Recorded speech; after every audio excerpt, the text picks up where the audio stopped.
സ്വാഗതം. അങ്ങനെ തെരഞ്ഞെടുപ്പ് കഴിഞ്ഞു. തെരഞ്ഞെടുപ്പിൽ UDF 102 സീറ്റുകളുമായി അധികാരത്തിലേക്ക് വരുന്നു. ഇപ്പോഴത്തെ ചർച്ചകൾ നമ്മുടെ കേരളത്തിന്റെ പുതിയ മുഖ്യമന്ത്രി ആരായിരിക്കും എന്നത് സംബന്ധിച്ച ചർച്ചകൾ നടന്നുകൊണ്ടിരിക്കുകയാണ്. വളരെ ദൗർഭാഗ്യകരമെന്ന് പറയാം. ഈ ചർച്ചകൾ വോട്ട് ചെയ്ത് വിശ്വാസത്തിലെടുത്ത് വിജയിപ്പിച്ച ജനങ്ങളുടെ വളരെ അധികം നിരാശരാക്കുന്ന തരത്തിലേക്ക് കൊണ്ടുപോകുന്നുണ്ടോ എന്ന സംശയത്തിലേക്കാണ് കാര്യങ്ങൾ ഇപ്പോൾ പോയിക്കൊണ്ടിരിക്കുന്നത്.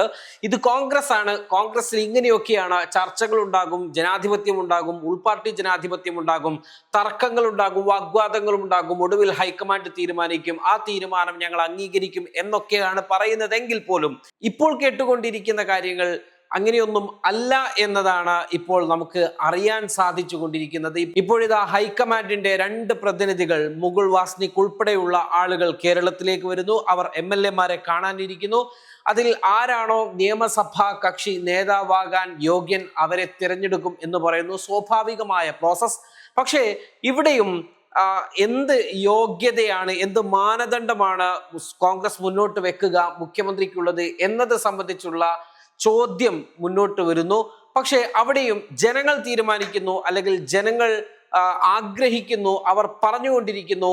ഈ പ്രതിപക്ഷ നിരയെ കെട്ടിപ്പൊക്കിയതും ഈ പ്രതിപക്ഷ നിരയെ ശക്തമായി മുന്നോട്ട് കൊണ്ടുപോയതുമെല്ലാം എല്ലാ വിമർശനങ്ങളെയും മുനയൊടിച്ചുകൊണ്ട് ഒരു പോരാളിയെ പോലെ ചാലഞ്ചുകൾ ഏറ്റെടുത്തുകൊണ്ട് UDF-ന് മുന്നിൽ നിന്ന് നയിച്ചത് VD സതീശൻ എന്ന പ്രതിപക്ഷ നേതാവാണ്. അദ്ദേഹത്തിന് മാത്രമാണ് പട നയിച്ചവൻ പടനായകനാവട്ടെ എന്ന കൃത്യമായ സന്ദേശമാണ് VD സതീശനെ അനുകൂലിക്കുന്ന ആളുകൾ നൽകുന്നത്. അതുകൊണ്ട് ഒന്നാമത്തെ ക്ലെയിം VD സതീശന് നൽകണം എന്ന് പറയുന്നു. എന്നാൽ രമേശ് ചെന്നിത്തല പറയുന്നത് അനുഭവ സമ്പത്തിനും എക്സ്പീരിയൻസിനും എനിക്ക് ക്ലെയിം ഉന്നയിക്കുവാൻ ഉണ്ട്. 2021 യോഗ്യതയുണ്ടായിട്ടും പ്രതിപക്ഷ നേതൃസ്ഥാനത്ത് നിന്ന് മാറാൻ ആവശ്യപ്പെട്ടപ്പോൾ മാറിക്കൊടുത്തവനാണ് താൻ എന്ന് വളരെ കൃത്യമായിട്ട് പറയുന്നു. മുമ്പ് ഹൈക്കമാൻഡിനോട് യോജിച്ച് കേന്ദ്രത്തിലൊക്കെ പ്രവർത്തിച്ചിരുന്ന കാലത്ത് അന്നും കേന്ദ്രമന്ത്രിയാവാനുള്ള അവസരങ്ങൾ പോലും ഉണ്ടായ സമയത്തും അത് തട്ടിമാറ്റപ്പെട്ടപ്പോഴും അത് അനുസരണയുള്ള പാർട്ടി പ്രവർത്തകനായി അനുസരിച്ച ഒരു പാരമ്പര്യം എനിക്കുണ്ട്. പക്ഷെ ഇത്തവണ അനുഭവ സമ്പത്തിനെ കൂടി പരിഗണിക്കണം എന്നാണ് രമേശ് ചെന്നിത്തല പറയുന്നത്. രമേശ് ചെന്നിത്തലയ്ക്ക് മറ്റൊരുപാട് ഘടകങ്ങൾ കൂടിയുണ്ട്. വിവിധ സമവാക്യങ്ങൾ, വിവിധ ജാതി സമവാക്യങ്ങൾ, വിവിധ സാമുദായിക സമവാക്യങ്ങൾ, അതോടൊപ്പം തന്നെ മുന്നണി രാഷ്ട്രീയത്തിൽ എല്ലാവരെയും ഏകോപിപ്പിച്ചു കൊണ്ടുപോകുവാനുള്ള ഒരു പൊതുമുഖം, ഒരു പഴയ കോൺഗ്രസ് ശൈലി, പാരമ്പര്യത്തിന്റെ ഒരു ശൈലി, തർക്ക ശാസ്ത്രങ്ങളിൽ ഇടപെട്ടുകൊണ്ടുള്ള വളരെ മയത്തത്തോടുകൂടി മിതത്വത്തോടുകൂടി എല്ലാം പരിഹരിക്കുവാനുള്ള കഴിവ്, ഇവയെല്ലാം രമേശ് ചെന്നിത്തലയെ അനുകൂലിക്കുന്ന വിഭാഗം മുന്നോട്ട് വെക്കുന്നു. മറ്റൊന്ന്, ഇവ രണ്ടുമല്ലാത്ത KC വേണുഗോപാലിന്റെ ഒരു പക്ഷമാണ്. അദ്ദേഹം ഹൈക്കമാൻഡിൽ നിന്നുള്ള പിന്തുണയോടുകൂടിയാണ് ഇവിടെ വരുന്നത് എന്ന് പൊതുവെ ആളുകൾക്ക് തെറ്റിദ്ധാരണ ഉണ്ടാക്കാൻ അദ്ദേഹത്തിന്റെ AICC ജനറൽ സെക്രട്ടറി സ്ഥാനം പോലും അതിന് ജനങ്ങൾ കാരണമായിട്ട് പറയുന്നു. ഇപ്പോൾ മുകുൾ വാസ്നിക് ഉൾപ്പെടെയുള്ള ഹൈക്കമാൻഡിന്റെ 2 പ്രതിനിധികൾ MLA-മാരുമായിട്ട് ചർച്ച നടത്തുമ്പോൾ പോലും ഈ KC വേണുഗോപാൽ തന്നെയല്ലേ ഈ കാര്യങ്ങളൊക്കെ തീരുമാനിക്കുന്നത് എന്നത് സംബന്ധിച്ചുള്ള ചർച്ചകളും അല്ലെങ്കിൽ സംസാരങ്ങളും ആ വഴിക്ക് നടക്കുകയാണ്. ദേശീയ രാഷ്ട്രീയത്തിൽ കോൺഗ്രസ് ഇപ്പോൾ വളരെ വലിയ ഒരു പ്രതിസന്ധി നേരിട്ട് കൊണ്ടിരിക്കുകയാണ്. പശ്ചിമ ബംഗാളിൽ, അതോടൊപ്പം തന്നെ തമിഴ്നാട്ടിൽ ഉൾപ്പെടെ ജനാധിപത്യ ചേരിക്ക് കോട്ടം സംഭവിച്ചു കൊണ്ടിരിക്കുന്നൊരു ഘടകമാണ്. ഇന്ത്യ മുന്നണിയെ സംബന്ധിച്ചിടത്തോളം നില വളരെയധികം പരുങ്ങലിലായിക്കൊണ്ടിരിക്കുന്നു. കേരളം അധികാരം കിട്ടി എന്നതിനപ്പുറത്തേക്ക് ദക്ഷിണേന്ത്യ വിട്ടാൽ സൗത്ത് ഇന്ത്യയിലും നോർത്ത് ഇന്ത്യയിലും എന്തെങ്കിലും തരത്തിലുള്ള മാറ്റങ്ങൾ കൊണ്ടുവരാൻ കോൺഗ്രസിന് കഴിയാത്തൊരു സാഹചര്യം. അതുകൊണ്ട് കോൺഗ്രസിന്റെ സംഘടനാ സംവിധാനം അടിമുടി ചലിപ്പിക്കേണ്ട ഒരു സംഘടനാ സെക്രട്ടറി ഹിന്ദി ബെൽറ്റിൽ നിന്നുള്ള ആളുകൾ വരണം എന്ന കോൺഗ്രസിന്റെ താല്പര്യം. അങ്ങനെ താല്പര്യം ഉണ്ടാകുമ്പോൾ സ്വാഭാവികമായിട്ടും KC വേണുഗോപാൽ എന്ന രാഹുൽ ഗാന്ധിയുടെ വിശ്വസ്തൻ തൽക്കാലം മാറി നിൽക്കും. അങ്ങനെ മാറി നിൽക്കുന്നുവെങ്കിൽ KC വേണുഗോപാലിനെ വളരെ ശക്തമായിട്ടുള്ള ഒരു സ്ഥാനത്തേക്ക് കൈപിടിച്ച് എത്തിച്ചു കൊടുത്തതിന് ശേഷമായിരിക്കും അദ്ദേഹം സംഘടനാ സംവിധാനത്തിലുള്ള ജനറൽ സെക്രട്ടറി സ്ഥാനത്ത് നിന്ന് അദ്ദേഹം മാറുക. പ്രധാനമായിട്ടും ഈ തെരഞ്ഞെടുപ്പ് നടന്ന ഘട്ടങ്ങളിൽ എല്ലാം എല്ലാ മണ്ഡലങ്ങളിലേക്കും പ്രശ്നങ്ങൾ പരിഹരിക്കാൻ, MLA-മാരെ കണ്ടെത്താൻ, അതോടൊപ്പം തന്നെ ക്യാമ്പയിന് നേതൃത്വം കൊടുക്കുവാനൊക്കെ മുന്നിൽ നിന്നുണ്ടായിരുന്നത് കെ.സി. വേണുഗോപാലാണ്. ഓരോ MLA-മാരും ഓരോ നേതാക്കളും അവരുടെ മണ്ഡലത്തിൽ മാത്രം കേന്ദ്രീകരിക്കേണ്ടി വരുന്ന സാഹചര്യം ഉണ്ടായപ്പോൾ കേരളത്തിലുടനീളം ഓടി നടന്നുകൊണ്ട് ഈ സംഘടനയെ കെട്ടുറപ്പോടെ വിജയിപ്പിച്ചെടുക്കുന്നതിൽ കെ.സിയുടെ പങ്ക് വളരെ വലുതാണ് എന്ന് കെ.സി. വേണുഗോപാൽ ഉന്നയിക്കുന്നു. ഇനി ഈ 3 ക്ലെയിമുകൾ നിലനിൽക്കെ തന്നെ മറ്റൊരു പ്രധാനപ്പെട്ട ഒരു ഘടകം, ഏകദേശം 63ഓളം വരുന്ന കോൺഗ്രസിന്റെ MLA-മാരുടെ പട്ടികയിൽ 50ഓളം ആളുകളും കെ.സി. വേണുഗോപാലിനെ പിന്തുണക്കുന്ന MLA-മാരാണ് എന്നതാണ് ഇതിൽ ഏറെ കൗതുകകരമായ കാര്യം. അതുകൊണ്ട് തന്നെ 2 രീതികളാണ്. ഒന്ന്, ഹൈക്കമാൻഡ് നേരിട്ട് പ്രഖ്യാപിക്കുക, മറ്റൊന്ന് MLA-മാർക്കിടയിലുള്ള അഭിപ്രായ സ്വരൂപണം നടത്തുക. യഥാർത്ഥത്തിൽ പാർലമെന്ററി പാർട്ടിയെ തീരുമാനിക്കേണ്ടത് MLA-മാരുടെ ഭൂരിപക്ഷം നോക്കിക്കൊണ്ടാണ്. അങ്ങനെയെങ്കിൽ MLA-മാരുടെ ഭൂരിപക്ഷത്തോടുകൂടി കെ.സി. വേണുഗോപാൽ ആ സ്ഥാനത്തേക്ക് വരും. അങ്ങനെയാണെങ്കിൽ കെ.സി. വേണുഗോപാൽ വന്നു കഴിഞ്ഞാൽ MP-മാർ മത്സരിക്കേണ്ട എന്ന ഒരു തീരുമാനം നേരത്തെ കോൺഗ്രസിനകത്ത് ഉതിർന്നു വന്നിട്ടുണ്ട്.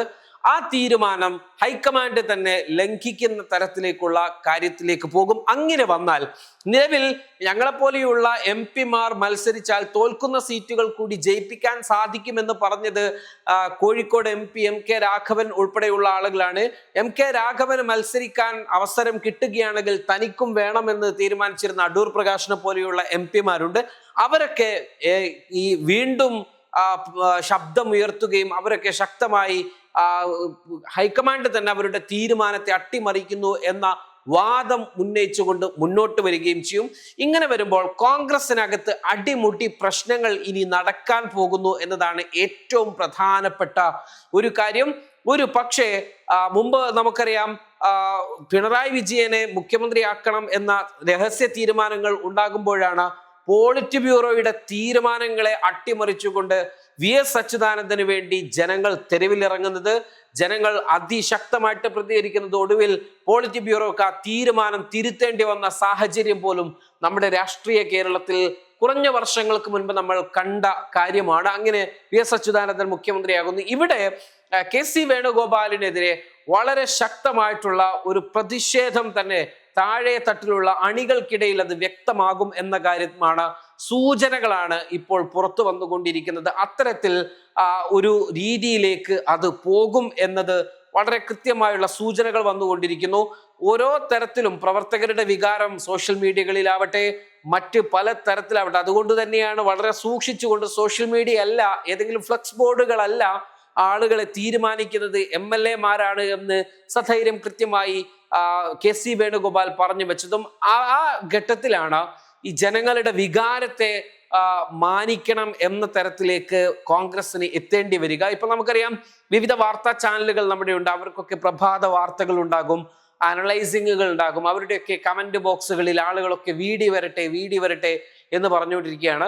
ഏതായിരുന്നാലും ഈ കെ.സി. വേണുഗോപാലിനെതിരെ ജനരോഷം ശക്തമാവുകയാണെങ്കിൽ സ്വാഭാവികമായിട്ടും അത് രമേശ് ചെന്നിത്തല, VD സതീശൻ എന്ന 2 പേരുകളിലേക്ക് ഒതുങ്ങും. അങ്ങനെ വന്നാൽ സ്വാഭാവികമായിട്ടും രമേശ് ചെന്നിത്തലയ്ക്ക് കെ.സി. വേണുഗോപാലിന്റെ പിന്തുണ ലഭിക്കുകയാണെങ്കിൽ തീർച്ചയായിട്ടും ആ പാരമ്പര്യത്തിനും ആ ഒരു തലമുറയ്ക്കുമുള്ള ഒരു അംഗീകാരമുണ്ടാകും. ഇനി അതല്ല, പുതിയൊരു തലമുറക്ക് നേരത്തെ ജനവിധി മാനിച്ചുകൊണ്ട് പടനയിച്ചവൻ പടനായകനാവട്ടെ എന്ന ആ മുദ്രാവാക്യമാണ് വരുന്നതെങ്കിൽ VD സതീശനെ സ്വാഭാവികമായിട്ടും ആ സ്ഥാനത്തേക്ക് എത്താൻ കഴിയും. എന്നാൽ അവിടെയും പ്രധാന പ്രശ്നം, കെ.സി. വേണുഗോപാലിനെതിരെ ജനരോഷം ശക്തമാവുകയാണെങ്കിൽ സ്വാഭാവികമായിട്ടും VD സതീശന് അവിടേക്ക് വരാനുള്ള സാധ്യത വളരെ കുറവാണ്. കാരണം അത് VD സതീശനും കെ.സി. വേണുഗോപാലും തമ്മിലുള്ള ഇരിപ്പുവശം തന്നെയാണ്. എന്തുകൊണ്ടോ VD സതീശനോട് അത്ര നല്ല താല്പര്യമുള്ള ആളല്ല ഈ കെ.സി. വേണുഗോപാൽ എന്നത് നമുക്കെല്ലാവർക്കും അറിയുന്നതാണ്. അതുകൊണ്ട് തന്നെ ആലപ്പുഴയിൽ നിന്നുള്ള രണ്ടാമനായിട്ടുള്ള, അല്ലെങ്കിൽ കെ.സി. അല്ലെങ്കിൽ പിന്നെ RC എന്ന തരത്തിലേക്ക് കാര്യങ്ങൾ പോകും. അങ്ങനെ വന്നാൽ രമേശ് ചെന്നിത്തലയ്ക്കായിരിക്കും കൂടുതൽ കാര്യങ്ങൾ എളുപ്പമാവുക എന്നതും പറയാതിരിക്കാൻ നിർവാഹമില്ല. ഏതായിരുന്നാലും ഒരു കാര്യം വ്യക്തമാണ്, കോൺഗ്രസ് ഇത് വലിച്ചു നീട്ടി കൊണ്ടുപോകുന്ന ഒരു സാഹചര്യം ഉണ്ടാവുകയാണെങ്കിൽ അത് വളരെ പ്രതീക്ഷയോടുകൂടി വോട്ട് ചെയ്ത് വിജയിപ്പിച്ച ജനത്തോട് ചെയ്യുന്ന ഒരു വലിയ തെറ്റായിരിക്കും എന്ന് തന്നെ പറയാതിരിക്കാൻ നിർവാഹമില്ല. ഏറ്റവും ചെറിയ രീതിയിൽ, ഏറ്റവും ചെറിയ സമയത്തിനകം യുക്തമായ തീരുമാനമെടുത്ത് കേരളത്തിന്റെ ഭാവി മുഖ്യമന്ത്രിയെ തീരുമാനിക്കുന്ന ഒരു ഘട്ടത്തിലേക്ക് കോൺഗ്രസ് കടക്കണം എന്നാണ് നമുക്ക് പറയാനുള്ളത്. waytonikah.com, the exclusive Muslim matrimonial site.